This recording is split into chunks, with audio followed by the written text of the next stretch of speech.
என் பிரச்சனை, என் துக்கம், என் கஷ்டம் என்னது? ஐயோ ஆண்டவரே என்னது? நான் சொல்றேன், துக்கத்தை என்னதுன்னு சொல்லாதீங்க, வசனத்தை என்னதுன்னு சொல்லுங்க. கர்த்தர் என்னெல்லாம் எனக்கு செய்திருக்கிறார் என்னுடைய கடந்த காலத்தில்ன்றதை யோசித்து பார்த்தா, வருங்காலத்தில் என்ன செய்வார் என்றதை நான் விசுவாசித்தா உங்களுடைய நிகழ்காலம் சமாதானத்தோடு இருக்கும். கர்த்தர் எனக்கு ஏதோ ஒரு காரியத்தை செய்வார்னு காத்திருக்கிறது நல்லதுதான். ஆனா காத்திருப்போட நிறுத்தாதீங்க. துதிங்க, ஆராதிங்க, நன்றி செலுத்துங்க. அவர் எனக்கு எல்லாம் செய்து, சிலுவையில் எல்லாம் செய்து முடித்த தேவனுங்க.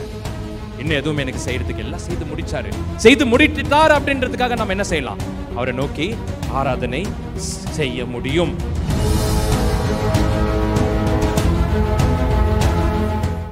கர்த்தர் நல்லவர், அவர் கிருபை என்றும் உள்ளது. ஆமென். எல்லாம் எப்படி இருக்கீங்க? உங்கள் இடத்துல வார்த்தையை பகிர்ந்து கொள்வது ரொம்ப சந்தோஷம். முதலாவதாக இந்த வாய்ப்புக்காக என்னுடைய கர்த்தராகிய இயேசு கிறிஸ்துவும் என்னுடைய இரட்சகரும் என்னுடைய ஆண்டவராகிய இயேசு கிறிஸ்துவுக்கு நான் நன்றி செலுத்துகிறேன். அடுத்தபடியாக இந்த வாய்ப்புக்காக பாஸ்டர் ரமேஷ் பாஸ்டருக்கும் எஸ்ரா பாஸ்டருக்காக நான் நன்றி செலுத்த விரும்புகிறேன். நம் தேவனுடைய வார்த்தைக்கு கடந்து போவோம். ஒரு வசனத்தை வாசித்து நாம் அதை குறித்து தியானிப்போம். ஹபக்குக்,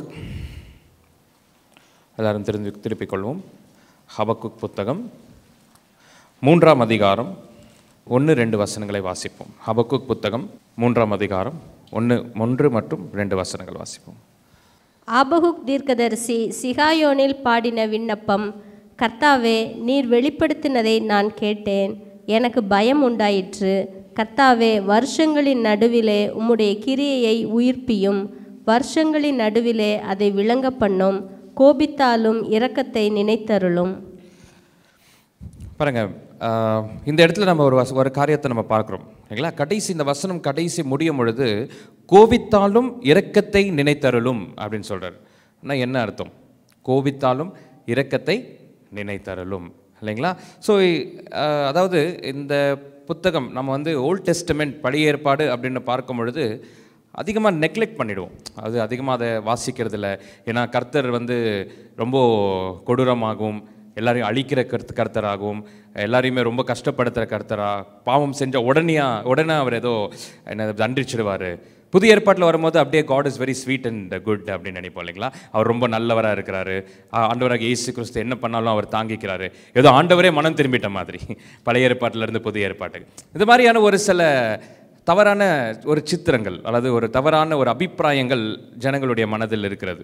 இதுக்கு என்ன காரணம் அப்படின்னு பார்த்தீங்கன்னா, முதலாவது பழைய ஏற்பாட்டு ஆகட்டும் அல்லது புதிய ஏற்பாடாக இருக்கட்டும், பவுல் ரொம்ப தெளிவாக சொல்கிற 2 கொரிந்தியர் புத்தகத்தில் சொல்கிறார் பாருங்க. பழைய ஏற்பாட்டில் எழுதப்பட்டிருக்கிற எல்லா காரியங்களும் நம்முடைய உதாரணத்துக்காக எழுதப்பட்டிருக்கு. இதெல்லாம் நம்ம கற்றுக்கணும், இப்படியெல்லாம் இருக்கணும், இப்படியெல்லாம் இருக்கக்கூடாது, இதை பார்த்து கற்றுக்கிறதுக்காக தான் பழைய ஏற்பாடு நமக்காக எழுதி கொடுக்கப்பட்டிருக்கு. இது ஒரு சரித்திர புத்தகம் இல்லைங்களா? ஸோ இங்கே நம்ம இதை பார்க்கும் பொழுது சில காரியங்களை நம்ம தெளிவாக புரிஞ்சுக்கணும். அதோடைய பின்னணி என்ன, ஹபக்குக் யாரு, அவருடைய காரியங்கள் என்ன அப்படின்றது. எத்தனை பேர் ஹபக்குக் புத்தகம் படிச்சிருக்கீங்க? ஆமென், பிரைஸ் காட் இல்லைங்களா? ஸோ இது வார்த்தையை நல்லா போதிச்சு பாஸ்டர் உங்களை நல்லா டீச் பண்ணியிருக்காங்க. ஆகவே நீங்கள் உங்களுடைய ஃபவுண்டேஷன் ஸ்ட்ராங்காக இருக்கிறனால படிச்சிருப்பீங்க. சில காரியத்தை நம்ம இதுலேருந்து நம்ம தியானிப்போம். ஸோ இந்த புத்தகம் என்ன, இதோடைய பின்னணி என்ன, எதுக்காக இந்த ஒரு காரியத்தை இவர் இப்படி சொல்கிறாரு அப்படின்ற காரியத்தை நம்ம விளங்கிக்கும் பொழுது உண்மையிலேயே நான் நிச்சயமாக சொல்ல முடியும், நீங்கள் ஒரு வேளை துயரத்தில் வந்திருந்தீங்கன்னா நீங்கள் துதியோடு திரும்பி போவீங்க. ஆமென். ஸோ அதனால தான் இந்த டைட்டில் அப்படியே நான் வச்சிருக்கேன், ஃப்ரம் வரி டு வர்ஷிப். அதாவது துயரத்திலிருந்து துதி. நீங்கள் ஆரம்பம் வசனம் வாசிப்போமா? 1ஆம் அதிகாரம் 1ஆம் வசனம் பாருங்க. ஆபகுக் தீர்க்கதரிசி சிகாயோனில் பாடின விண்ணப்பம். கர்த்தாவே, நீர் வெளிப்படுத்தினதை நான் கேட்டேன், எனக்கு பயம் உண்டாயிற்று. கர்த்தாவே, வருஷங்களின் நடுவிலே உம்முடைய கிரியையை உயிர்ப்பியும், வருஷங்களின் நடுவிலே அதை விளங்க பண்ணும், கோபித்தாலும் இரக்கத்தை நினைத்தருளும். ஸோ இங்கே நம்ம பார்க்குறோம் இல்லைங்களா? அதாவது அவர் இங்கே பார்க்கும் பொழுது இந்த முழு அதிகாரத்தை நீங்கள் வாசித்து பார்த்தீங்கன்னா இது ஒரு சங்கீதத்தை போல் நம்ம பார்க்கலாம். It's like a prayer. Habakkuk ஒரு ஜபத்தை செய்கிறத நம்ம பார்க்குறோம். 3ஆம் அதிகாரத்துலேயும் ஒரு ஜபம் செய்கிறாரு, 2ஆம் அதிகாரத்துலேயும் ஒரு ஜபம் செய்கிறாரு. ஆனால் முதல் அதிகாரத்தில் நீங்கள் பார்த்தீங்கன்னா வேற மாதிரி பேசுகிறாரு பாருங்க. முதல் அதிகாரம் 2ஆம் வசனம் வாசிக்கலாம். நான் எதுவரைக்கும் உம்மை நோக்கி கூப்பிடுவேன், நீர் கேளாமல் இருக்கிறீரே. கொடுமை நிமித்தம் நான் எதுவரைக்கும் உம்மை நோக்கி கூப்பிடுவேன், நீர் ரட்சியாமல் இருக்கிறீரே. பாருங்க எப்படி கேட்கிறாரு, கர்த்தாவே நான் எதுவரைக்கும் உம்மை நோக்கி கூப்பிடுவேன், நீர் கேளாமல் இருக்கிறீர். யாராவது இந்த மாதிரி ஜெபிச்சிருக்கீங்களா? ஆண்டவரை பார்த்து, ஆண்டவரே நான் எந்த அளவுக்கு நான் உங்களை கேட்டுட்டு இருக்கேன், ஆனால் நீர் கேட்காம இருக்கிறீரே. ஆண்டவரே எந்த அளவுக்கு எந்த வரையும் நான் உங்களுக்கு பார்த்து ஜெபிச்சுட்டு இருக்கேன், இன்னும் இதுக்கு எந்த பதிலும் கொடுக்காம இருக்கிறீங்களே. ஒருவேளை நீங்கள் அப்படி ஜெபிச்சிருந்தா இப்போ தெரியாத மாதிரி உக்காந்துருவோம். ஆனால் எல்லாருமே அது நம்ம தாண்டி வந்திருப்போம் இல்லைங்களா? எல்லாருமே இந்த ஒரு சூழ்நிலையை நம்ம தாண்டி வந்திருப்போம். ஆனால் இங்கே ஹபக்குக் தீர்க்கதரிசி பார்த்தீங்கன்னா ஆரம்பத்தில் இப்படி ஒரு ஜெபத்தை ஆரம்பிக்கிறார். ஆண்டவரே நான் எதுவரையும் உண்மை நான் ஜெபிச்சிருப்பேன், எதுவரையும் நான் உங்களை கேட்டிருப்பேன், ஆனால் நீர் கேளாமல் இருக்கிறீரே. எதுவரையும் உண்மை நோக்கி கூப்பிடுவேன், நீர் கேளாமல் இருக்கிறீரே அப்படின்னு சொல்லி அவர் கேட்குறாரு. ஆனால் கடைசியில் பார்த்தீங்கன்னா கர்த்தருக்குள் மகிழ்ந்திருந்து சந்தோஷமாய் களி கூர்ந்து அவருக்குள் பலனடைந்து என் கால்களை மான் கால்களைப் போல மாற்றி கர்த்தர் என்னை உயர்த்தி வைத்திருக்கிறார், உன்னத ஸ்தலங்களில் என்னை வைத்திருக்கிறார் அப்படின்னு சொல்றாரு. அப்ப என்ன ஒன்று நடந்திருக்கணும்ல, கரெக்டா? ஆரம்பத்தில் இப்படி ஒரு ஜெபத்தை ஆரம்பிச்ச இந்த ஹபக்குக் என்கிற தீர்க்கதரிசி கடைசியில் அப்படி போய் முடிக்கிறாருன்னா நடுவில் என்ன நடந்துச்சு எத்தனை பேருக்கு விளங்குது? அதான் நம்ம இன்னைக்கு பார்க்க போறோம். ஸோ முதலாவது ஹபக்குக் அப்படின்ற சொல்லும் பொழுது இவர் ஒரு தீர்க்கதரிசி, மைனர் ப்ராஃபிட்ஸ் ப்ராஃபிட் அப்படின்னு சொல்லுவோம், சிறிய தீர்க்கதரிசி அப்படின்னு சொல்லுவோம். ஏன்னா அவர் எழுதின விஷயம் சிறியது இல்லை, அவருடைய கண்டென்ட், அதாவது 3 அதிகாரம் தான் பாருங்க. அதனால தான் மைனர் ப்ராஃபிட் சிறிய தீர்க்க ரெண்டாக பிரிப்போம். ஒன்று வந்து பெரிய தீர்க்கதரிசி major profits and minor profits அப்படின்னு சொல்லி பிரிக்கப்படுகிறது. இதில் மைனர் ப்ராஃபிட்ஸ் அப்படின்னு சொல்கிற சிறிய தீர்க்கதரிசன புத்தகத்தில் ஒன்றாக இருக்கிறதா இந்த ஹபக்குக் அப்படின்ற ஒரு தீர்க்கதரிசி. இவர் வந்து பார்த்தீங்கன்னா ஒரு லேவி குலத்திலிருந்து வந்திருக்கலாம், ஒரு ஆசாரியருடைய அந்த பின்னணியிலிருந்து வந்திருக்கலாம் அப்படின்னு சில வேத வல்லுநர்கள் சொல்கிறாங்க பாருங்க. இந்த ஹபக்குக் என்கிறவர் வந்து கிமு 6 BC, கிமு 609 இந்த வருடத்தில் வாழ்ந்த ஒரு தீர்க்கதரிசியாக இருக்கிறார். அந்த காலத்தில் இஸ்ரேல் தேசத்தை ஆண்டு கொண்டிருந்த ராஜா வந்து யாருன்னு பார்த்தீங்கன்னா யோஷியா மற்றும் யோவாக்கிம் ஜெகோனியா அப்படின்னு இன்னொரு பேரும் பார்க்கலாம் நம்ம அவருக்கு. யோஷியா மற்றும் யெகோவாக்கின் அப்படின்னு நம்ம பார்க்குறோம். நல்லா விளங்கிக்கங்க, இஸ்ரேல் தேசம் வந்து ஒரு நேரோ ஸ்ட்ரீப்பாக இருக்குது. அதாவது ஒரு இப்படி இருக்கிற நம்ம இந்தியா மாதிரி ஒரு நார்த் வெஸ்ட் அப்படி கிடையாது, அது ஒரு நீளமாக இருக்கக்கூடிய ஒரு தேசம். இந்த இஸ்ரேல் தேசத்தில் என்ன ஆகுதுன்னு பார்த்தீங்கன்னா முதலாவது ராஜாவாக வருகிறவர் வந்து யாரு? சவுல், கரெக்டா? அதுக்கு பிறகு யார் வராரு? தாவீது வராரு. அதுக்கு பிறகு யார் வராரு? அவருடைய பிள்ளையான சாலமோன் வராரு. சாலமோனுக்கு பிறகு என்ன ஆகுதுன்னு பார்த்தீங்கன்னா இஸ்ரேல் தேசம் 2ஆக பிரியுது. ஒன்று வந்து நார்த், இன்னொன்று வந்து சவுத், வடக்கு தெற்கு அப்படின்னு 2ஆக பிரியுது. ஸோ இந்த வடக்கு அப்படின்னு போகக்கூடியவர்கள் யாருன்னு பார்த்தீங்கன்னா 10 கோத்திரங்கள் வடக்கு பகுதியில் போகிறாங்க. 2 கோத்திரங்கள் பார்த்தீங்கன்னா தெற்கு பகுதியில் அவங்க இருக்கிறாங்க. அது வந்து ஒன்று தாவீதின் பிள்ளைகள், அவருடைய சந்ததியான யூதா கோத்திரமும் பெஞ்சமின் கோத்திரமும் 2 பேருமே என்னன்னு பார்த்தீங்கன்னா தெற்கு பகுதியில் இருக்கிறாங்க. மற்ற 10 கோத்திரமும் வடக்கு பகுதியில் போகிறாங்க. ஏன்னா இவர்கிட்ட இருக்கிற ஒரு முரண் ராஜாவுக்கு, ரெஹோபியாம் அப்படின்ற ஒரு ராஜா வராரு சாலமோனுக்கு பிறகு. அவருக்கு விரோதமாக சில காரியங்கள் உண்டாகுது. அவரும் அதை ஜனங்கள் சொல்கிறத கேட்கறது இல்லை பாருங்க. அவர் வந்து உங்களுடைய டாக்ஸ் எல்லாம் எனக்கு கம்மி பண்ணி கொடுங்கன்னா அவர் கேட்க மாட்டார். ஆகவே ஜனங்கள் பிரிஞ்சு போயிடுறாங்க. இப்படி தேசம் 2ஆக பிரியும் பொழுது கிமு 722 பார்த்தீங்கன்னா அசிரியர்கள் இந்த உலகத்தை ஆண்டு கொண்டிருக்கிறாங்க. அந்த நாட்களில் அசிரியர்கள் வந்து என்ன பண்ணுறாங்க, நல்லா விளங்கிக்கங்க, இது புரிஞ்சாதான் உங்களுக்கு என்னன்றது என்ன சொல்ல வரும்னு புரியும். நல்லா கவனமாக கேளுங்க. அசிரியர்கள் என்ன செய்கிறாங்கன்னு பார்த்தீங்கன்னா அவங்க நேரடியாக வந்து இந்த வடக்கு பகுதி இருக்குங்களா 10 கோத்திரங்கள் இவங்கள சிறையிருப்பில் கொண்டு போயிடுறாங்க. அவங்கள சிறையிருப்பில் கொண்டு போய், அந்த காலத்தில் சிறையிருப்புனா என்ன அப்படின்னு பார்த்தீங்கன்னா அவங்களுடைய தேசத்துக்கு கொண்டு போய் அங்கே அடிமைகளாக வச்சிருப்பாங்க. ஸோ இவங்க என்ன பண்ணுறாங்க, வந்து இவங்க இருக்கிற இங்கே ஜனங்களை சிறையிருப்பில் கொண்டு போயிடுறாங்க 722. அதாவது கிமுன்னு சொல்லும் பொழுது நம்ம அந்த வருஷங்கள் பின்னோக்கி போகும் இல்லைங்களா? அது வந்து 100, அதுக்கு பிறகு 50 அப்படி பின்னாடி போகும். ஸோ அடுத்தபடியாக பார்த்தீங்கன்னா ஒரு 100 வருடங்களுக்கு பிறகு, கிட்டத்தட்ட ஒரு 100 வருடங்களுக்கு பிறகு கிமு 586 அடுத்தபடியாக இன்னொரு ராஜ்யம், ஒரு பெரிய சாம்ராஜ்யம் வருது. அந்த சாம்ராஜ்யத்தின் பேர் என்னன்னு பார்த்தீங்கன்னா பாபிலோன். ஓகே, இந்த பாபிலோன் என்ன பண்ணுறாங்கன்னு பார்த்தீங்கன்னா ஏற்கனவே அசிரியர்கள் உலகத்தை ஆண்டு கொண்டிருக்காங்க. முழு உலகத்துக்கும் அவங்க தான் பெரிய ஆட்கள் ஆண்டு கொண்டிருக்கிறாங்க. இந்த அசிரியர்கள் மேலே இவங்க யுத்தம் பண்ணி ஜெயிச்சு இந்த அசிரியர்களை தன்வசம் பண்ணிக்கிறாங்க. அவங்க வந்து அவங்கள முற்றுகையிட்டு அவங்களுடைய சிறையை இவங்க எடுத்துக்கிறாங்க. ஸோ ஆட்டோமேட்டிக்காக அங்கே இருக்கக்கூடிய, அதாவது அசிரியர்கள் கீழே இருக்கக்கூடிய இந்த 10 கோத்திரங்கள் என்ன ஆயிடுச்சு, பாபிலோனியர் கீழேயும் வந்துருச்சு. இது வரைக்கும் விளங்கிச்சிங்களா? அடுத்தபடி அவங்க என்ன பண்ணுறாங்கன்னு பார்த்தீங்கன்னா பாபிலோனியர்கள் மேலே அவங்க மேலே போய் ஒரு அட்டாக் பண்ணுறாங்க. அவங்க மேலே போய் அட்டாக் பண்ணி அவங்களையும் இவங்க சிறையிருப்பில் கொண்டு போகிறாங்க. இது வந்து கிமு 586 நடக்கக்கூடிய ஒரு காரியம். ஸோ இந்த பாபிலோனியர்கள் போய் சிறையிருப்பில் கொண்டு போகிறதுக்கு முன்பதாக இந்த தெற்கு பகுதியில் இருக்கக்கூடிய யூதா கோத்திரம் இருக்கு இல்லைங்களா, இவங்க என்ன பண்றாங்கன்னா, இவங்க கொஞ்சம் தேவனுக்கு பயந்த ஒரு ஜனங்க. நீங்க நார்த்ல இருக்கிறவங்களை பார்த்தீங்கன்னா தேவ பயமே இல்லாத ஒரு ஜனங்க. அதனால தான் கூடிய சீக்கிரம் என்ன ஆச்சு, அவங்க தேவனுக்கு விரோதமாக முரட்டாட்டம் செய்து கொண்டு இருந்தாங்க. குடிச்சு வெறச்சி பலவிதமான விக்கிர ஆராதனைகள் செய்து கொண்டு, பலவிதமான காரியங்கள் செய்து கொண்டு, விபச்சாரத்தில் ஈடுபட்டு இந்த மாதிரி பல காரியங்கள் செய்து கொண்டதுனால ரொம்ப சீக்கிரமாகவே அவங்களுக்கு ஒரு ஜட்ஜ்மெண்ட், நியாய தீர்ப்பு உண்டாயிடுச்சு. ஆனால் இங்கே இருக்கிறவங்க தேவாலயம் கிட்ட இருக்கிறாங்க. தேவாலயம் எங்கே இருக்குது? சாலமோன் கட்டினது எருசலேமில் இருக்குது இல்லைங்களா. ஸோ எருசலேமில் கிட்ட இருக்கிறதுனால சில காரியங்கள் அந்த அளவுக்கு மோசமாக இல்லை, ஆனால் மோசமாக தான் இருக்குது. அந்த மாதிரியான ஒரு நாட்களில் இவங்க என்ன பண்றாங்கன்னு பார்த்தீங்கன்னா, பாபிலோனியர்கள் 3 முற்றுகை இடுகிறாங்க. எவ்வளோ? சீஜஸ்ன்னு சொல்லுவாங்க இங்கிலீஷில். 3 தடவை என்ன பண்றாங்க? முற்றுகை இடுறாங்க. இந்த 3 முற்றுகை எடுக்கும் பொழுது, முதலாவது முற்றுகை எடுக்கும் பொழுது பார்த்தீங்கன்னா, அந்த காலத்தில் பாபிலோனியர்கள் முற்றுகையிடும் பொழுது அந்த தேசத்துக்கு அங்கே இருக்கிற தேசத்தில் இருக்கக்கூடிய சில பேரை, அதாவது சில பேர் என்ன பண்ணுறாங்க, அவங்க தன்வசம் பட்டி அவங்க கொண்டு போயிடுறாங்க. முதலாவது முற்றுகையில் எதுவாக கொண்டு போகிறாங்க? அடிமைகளாக கொண்டு போகிறாங்க. அப்படி போனவங்க தான் தானியேல், ஷாத்ராக், மேட்சாக், அபேத்நேகோ, உங்களுக்கு எல்லாம் தெரியும். அடுத்தபடியாக இன்னொரு முற்றுகை இடுறாங்க. இன்னொரு முற்றுகை இடும் பொழுது என்ன பண்ணுறாங்கன்னா, எசேக்கியேல் இவங்கள மாதிரியான ஆட்கள் எல்லாம் என்ன பண்ணுறாங்க, அவங்களுடைய தேசத்துக்கு கொண்டு போகிறாங்க. ஸோ இரண்டாவது முற்றுகை இடும் பொழுது, பாபிலோனியர்கள் முற்றுகை இருந்த அந்த காலத்தில் எழுதப்பட்ட 2 தீர்க்க தரிசன புத்தகம் எதுன்னு பார்த்தீங்கன்னா தானியேலும் எசேக்கியேலும். ஸோ அந்த காலத்தில் அவங்க எங்கே எழுதுறாங்க? இஸ்ரேல்லேருந்து எழுதல, பாபிலோன் சிறையிருப்பிலிருந்து. நீங்கள் வாட்சி பாருங்கள், உங்களுக்கு புரியும். அங்கே இருந்து கொண்டு எழுதுறாங்க. பிறகு மூன்றாவது ஒரு முற்றுகை, நெபுகத்நேசர் அப்படின்ற ஒரு ராஜா வர்றாரு, மூன்றாவது முற்றுகை இடுறாரு. அது எந்த இடத்துல, அது என்ன பண்றாங்கன்னு பார்த்தீங்கன்னா, தேவாலயத்தை முழுசா அழிச்சிடுறாரு. எந்த ஆலயத்தை?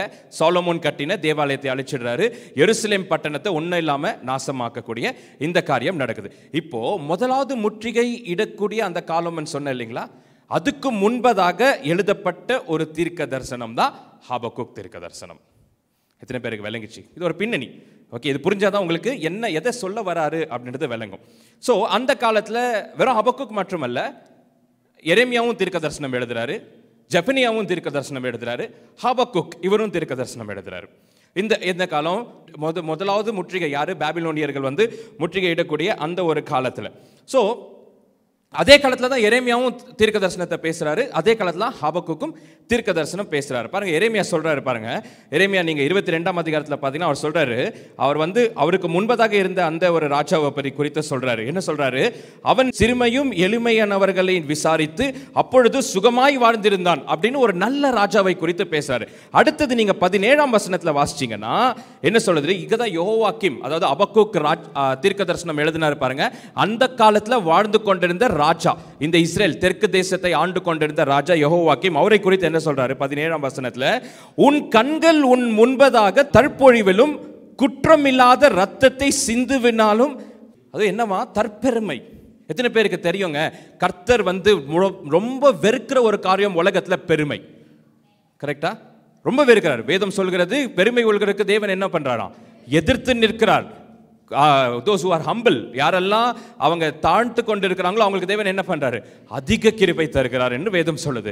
சோ அந்த பெருமை யாருக்கு? இந்த பெருமை யெகோவாக்கிம் என்ற அந்த ராஜா, அவருக்கு என்ன ஆச்சுன்னு பார்த்தீங்கன்னா, அவங்க அப்பா நல்ல ராஜா, ஆனா இவர் என்ன பண்றாரு? இவருக்குள்ள இருக்கிற அந்த தற்பெருமை, அது மட்டும் இல்லாம வீணான ஒரு இன்னசென்ட் பிளட் அப்படியே இருக்கு பாருங்க வசனம். குற்றமில்லாத ரத்தம், குற்றமில்லாதவர்களுடைய ரத்தத்தை என்ன பண்ணினானா? சிந்தினான் அப்படின்னு நம்ம பார்க்கிறோம் பாருங்க. அப்படி ஒரு காரியங்கள் நடந்து கொண்டிருந்தது. இப்போ நீங்க 2ஆம் அதிகாரம் முழுசு ஹபக்குக் வந்துட்டீங்கன்னா, 2ஆம் அதிகாரத்தில் நீங்க பார்த்தீங்கன்னா ஒரு 5வது வசனத்துல இருந்து நீங்க பார்த்தீங்கன்னா அதுல அவருடைய பெருமையை குறித்து பார்க்கலாம். அந்த தேசத்தில் இருந்தவங்களுடைய பெருமையை குறித்து பார்க்கலாம். பிறகு 9ஆம் வசனத்தில் பார்த்தீங்கன்னா அவங்க எவ்வளவு இச்சை உள்ள ஜனங்களா இருந்தாங்கன்னு பார்க்கலாம். அதுக்கப்புறம் நீங்க 12ஆம் வசனத்தில் பார்த்தீங்கன்னா கொடூரம், அந்த ஜனங்களுடைய கொடூரத்தன்மையை பார்க்கலாம்.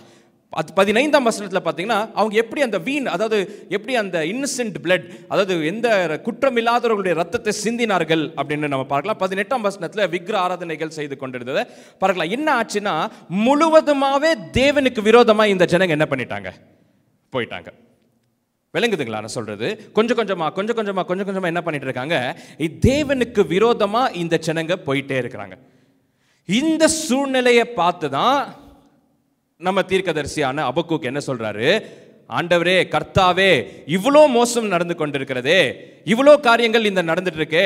நைட் டைம்ல அப்படியே இருக்குங்க வசனம், நீங்க வாசிச்சு பாருங்க. நைட் டைம்ல வயசானவங்க ரோட்ல நடந்து போக முடியாதாம், அந்த அளவுக்கு பயங்கரமான காரியம். எந்த தேவனுடைய பரிசுத்த நகரம் என்று சொல்லப்படுகிற எருசலேம்ல நடந்து கொண்டிருக்கிற காரியங்கள் பாருங்க. இவ்வளோ ஒரு சாலமோன் கட்டின பொழுது இவ்வளோ ஒரு நல்ல தேசமா இருந்தது, தாவீது ராஜா ஆடும்போது இவ்வளோ நல்ல தேசமா இருந்தது.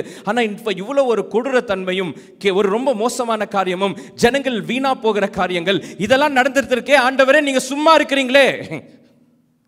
எத்தனை பேர் அப்படி ஜெபிச்சிருக்கீங்க? சும்மா இருக்கிறீங்களே, எதுவும் செய்ய மாட்டேன்றீங்களே அப்படின்னு யாரு கேட்குறாங்க? ஹபக்குக் கேட்குறாரு. அதே நேரத்தில் எரேமியா என்ன பண்றாருன்னு பார்த்தீங்கன்னா நேரடியாக அந்த ராஜா கிட்டே போயிடுறாரு.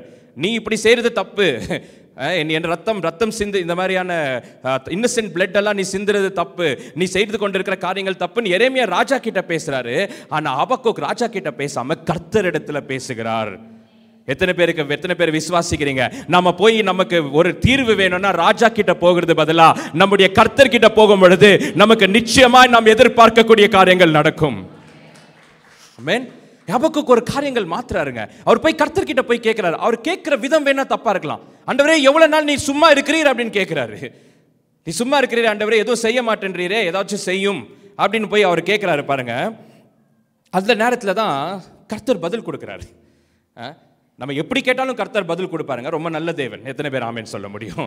ரைட். நம்ம என்னதான் கேட்டாலும், நம்ம எப்படி போய் கேட்டாலும் நம்ம தேவன் நல்ல தேவன், நம்முடைய தேவன் அன்புள்ள தேவனாய் இருக்கிறதுனால நம்ம போய் ஆண்டவரே நீர் சும்மா இருக்கிறீரேன்றாலும் பதில் கொடுப்பாரு. ஆண்டவரே ஏன் இப்படி நடக்குதுன்னு கேட்டாலும் பதில் கொடுப்பாரு. அவரை நமக்கு புரிய வைக்கிற, நம்மை நேசிக்கக்கூடிய, நம்ம மேல் கிருபை காண்பிக்கிற, தயவு காண்பிக்கிற, நம்ம மேல் இரக்கமா உள்ள ஒரு நல்ல தேவனை நாம் ஆராதித்து கொண்டிருக்கிறோம். அவர் இங்க பதில் சொல்றாரு. என்ன பதில் சொல்றாரு? தேவன் என்ன பதில் சொல்றாருன்னு பாத்தீங்கன்னா அடுத்து நீங்க அப்படியே 1ஆம் அதிகாரம் 2ஆம் வசனத்துல இருந்தெல்லாம் நீங்க வாசிச்சு வீட்டுல போய் வாசிச்சு பாருங்க. என்ன சொல்றாருன்னு பாத்தீங்கன்னா, நான் ஒரு தேசத்தை எழுப்புவேன், ஒரு சாம்ராஜ்யம் வரும். இன்னும் பாபிலோன் வரல, ஆனா இவர் சொல்றாரு ஒரு ராஜ்யம், ஒரு சாம்ராஜ்யம் உண்டாகும். இந்த சாம்ராஜ்யம் வந்து உங்க தேசத்தை நீ கேட்டுட்டு இருக்கலப்பா ஹபக்குக், இந்த தேசம் இவ்வளோ தவறான காரியங்கள் செய்துட்டு இருக்காங்க, ஆண்டவரே நீர் எதுவும் செய்ய மாட்டேன்றேன்னு கேட்கிறல்ல, நான் செய்யறேன். ஒரு தேசத்தை எழுப்புறேன், அந்த தேசம் வந்து உங்களை என்ன பண்ணும்? சிறையிருப்பில் கொண்டு போகும். இது கர்த்தர் சொல்றது. நீங்க வாசிச்சு பாருங்க. கல்தியர் பட்டணத்திலிருந்து வரக்கூடியவர்கள் பாபிலோனர்கள். நீங்க ஜியோகிராஃபி அந்த மேப் வச்சு பார்க்கும்போது உங்களுக்கு புரியும். அந்த இடத்துல இருந்து வர இந்த பாபிலோனியர்கள் என்ன பண்றாங்க? உங்களை அவங்க சிறையிருப்பில் கொண்டு போறாங்க. இப்போ ஹபக்குக் பார்த்தீங்கன்னா, ஐயோ ஆண்டவரே இது வேண்டாம். என்ன வேண்டாம்? நான் உங்களுக்கு தண்டனை கொடுங்கன்னு கேட்டேன், நியாய தீர்ப்பு உண்டாகட்டும்னு கேட்டேன், ஜனங்க தவறான பாதையில் போறாங்கன்னு கேட்டேன், அதுக்குன்னு பாபிலோனியர்களா வரணும். எப்படி இருக்கு பாருங்க. இதுதாங்க தீர்க்கதரிசிகளுடைய லைஃப் எல்லாம் நீங்க வாசிச்சு பார்த்தீங்கன்னா அப்படியே நம்மள மாதிரியே இருப்பாங்க. நாம ஏதோ அவங்க ஏதோ பெரிய ஆட்கள், ஏதோ அவங்க வேற ஒரு ஆட்கள் அப்படியெல்லாம் கிடையாதுங்க. பிரசங்கம் பண்றவங்களும் பிரசங்க கேட்கிறவங்களும் எல்லாருமே ஆண்டவருடைய பார்வையில் பொது. எத்தனை பேர் ஆமென் சொல்ல முடியும்? ரைட். ஆனா என்ன ஒரே ஒரு காரியம், எல்லாருக்கும் தெரியணுமேன்றதுனால ஒரு ஸ்டெப் மேலே நின்று பேசுகிறோம், பின்னாடி இருக்கிறவங்களுக்கெல்லாம் தெரியணுன்றதுக்காக. மற்றபடி எந்த ஒரு ஸ்பெஷலான காரியமும் இல்லை. ஹபக்குக் கூட ஒரே மாதிரியான காரியங்கள் பாருங்க. அதான் எலியாவும் நம்மை போல பாடுள்ள மனுஷன் வேதம் சொல்லுது இல்லைங்களா? ஸோ இங்க கர்த்தர் என்ன சொல்றாரு? எதுவரையும் நீர் காத்திருப்பீர் அப்படின்னு சொல்லும் பொழுது இந்த மாதிரி நம்மளும் அந்த மாதிரியான ஒரு ஜெபத்தை நம்ம செய்திருப்போம் இல்லைங்களா? இப்போ கர்த்தர் ஒரு சில காரியத்தை பேசுறாரு. அப்படி பேசினதுனால நீங்க 3ஆம் அதிகாரத்துக்கும் 2ஆம் அதிகாரத்துக்கும் கம்பேர் பண்ணி பார்த்தீங்கன்னா பெரிய மாற்றங்கள் உண்டாகும் பாருங்க. ஆரம்பத்தில் தேவனோட ஹபக்குக் போராடுறாரு, என்ன ஆண்டவரே இப்படி நடக்குது. ஆனால் கடைசியில் பார்த்தீங்கன்னா தேவனிடத்தில் இளைப்பாடுகிறார். ஆரம்பத்தில் தேவனிடத்தில் ரொம்ப துயரத்தோட கஷ்டத்தோட கேட்கிறாரு, கடைசியில் தேவனிடத்தில் சந்தோஷமாய் இருக்கிறதை பார்க்கிறோம். ஆரம்பத்தில் தேவனிடத்தில் கத்தி கூப்பிடுறாரு. இங்கிலீஷ்ல வாசிச்சீங்கன்னா அப்படியே இருக்கு, he shouted unto the Lord, cried unto the Lord அப்படியே இருக்கு. ஆனால் கடைசியில் பார்க்கும் பொழுது கர்த்தரிடத்தில் கொண்டாடி துடிப்பாடி சந்தோஷமா அவர் ஆராதிக்கிறதை நம்ம பார்க்கிறோம். ஆரம்பத்தில் பார்க்கும் பொழுது ஜெபிக்கிறாருங்க, விண்ணப்பத்தின் ஜெபத்தில் ஆரம்பிக்கிறாரு. ஆனா கடைசியில் பார்க்கும் பொழுது விண்ணப்பம் ஜெபம் இல்ல, பொறுமை நிறைஞ்சிருக்கிற ஒரு ஹபக்குக்கை பார்க்கிறோம்.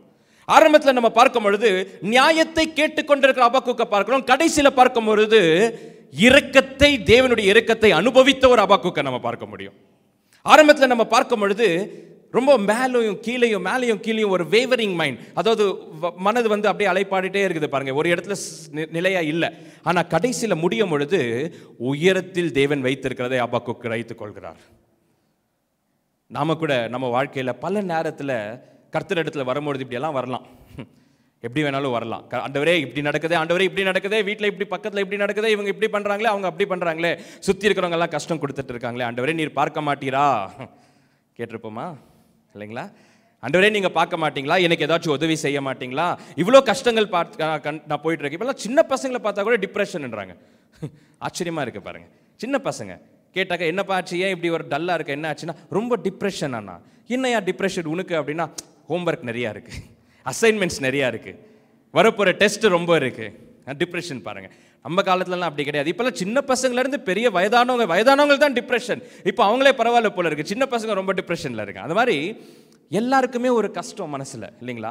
எல்லாருக்குமே ஒரு பிரச்சனை, எல்லாருமே ஒரு இக்கட்டான சூழ்நிலையை கடந்து போயிட்டு இருக்கோம், எல்லாருமே ஒரு மன நிம்மதியை தேடி போயிட்டு இருக்கோம். அந்த மாதிரியான ஒரு ஆள் தான் யாரு? ஹபக்குக். உண்மையிலேயே எத்தனை பேர் துக்கத்தில் PhD வாங்கியிருக்கீங்கன்னு கேட்டால் எல்லாரும் கையை தூக்குவோம் இல்லைங்களா? ஏன்னா அது எல்லாருக்குமே பொது. அது என்னது, நான் கொடுக்க மாட்டேன். வேதம் சொல்லுது, கர்த்தரிடத்தில் வரும்பொழுது உன்னுடைய துக்கத்தை உன்னுடைய பாரத்தை என்ன பண்ணு, எடுத்துட்டு வந்து அவரிடத்தில் வைத்து விடு. வேதம் சொல்லுது இல்லைங்களா? cast all your cares upon him for he cares for you. அவர் உன்னை விசாரிக்கிறவராய் இருக்கிறார், உன்னுடைய துக்கத்தை கொண்டு போய் வைத்தார். ஆனால் நம்ம ஜனங்க என்ன பண்ணுவாங்க, கொண்டு வந்து வைப்போம், தப்பு இல்லை, ஆனால் போகும்போது பத்திரமா எடுத்து வச்சுட்டு போயிடுவோம் திரும்ப. ஐயோ என்னது, ஏன் பிரச்சனை, ஏன் துக்கம், ஏன் கஷ்டம், என்னது, ஐயோ ஆண்டவரே என்னது. நான் சொல்றேன், துக்கத்தை என்னதுன்னு சொல்லாதீங்க, வசனத்தை என்னதுன்னு சொல்லுங்க. ஆமென். துக்கத்தை, பிரச்சனையை, துயரத்தை என்னதுன்னு நீங்க உரிமை பாராட்டுதீங்க. வசனம், வாக்குதத்தங்கள், விசுவாசத்தோட இது கர்த்தர் எனக்காக எழுதப்பட்டிருக்கிறது. டாக்டர் என்ன வேணாலும் சொல்லலாம், ஆனா அவருடைய தழும்புகளால் நான் குணமானேன்.